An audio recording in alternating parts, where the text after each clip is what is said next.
Hey guys, Har Har Mahadev. আজ আমার খুব কাছের একজন মানুষের জন্মদিন, পিসে মশাই। জন্মদিন যেমন প্রত্যেকের কাছে স্পেশাল, তেমনি আমাদের কাছে আরো একটু বেশি স্পেশাল। আর এমন একটা স্পেশাল দিনে কিছু স্পেশাল না করলে কি চলে? তাই দাদা, আমি আর আমাদের ছোট কাজু হঠাৎ করেই ছোট্ট একটা প্ল্যান এঁটে ফেললাম। তিনজনে মিলে সোজা চলে গেলাম কেক শপে। আর সেখানে গিয়ে যেন চোখ আটকে গেল।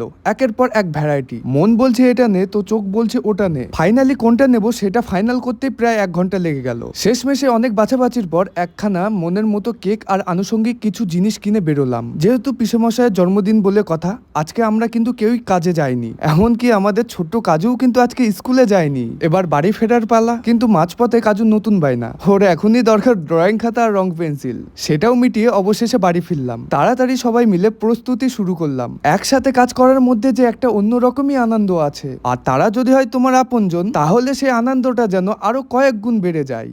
অবশেষে শুরু হলো আমাদের সেলিব্রেশন।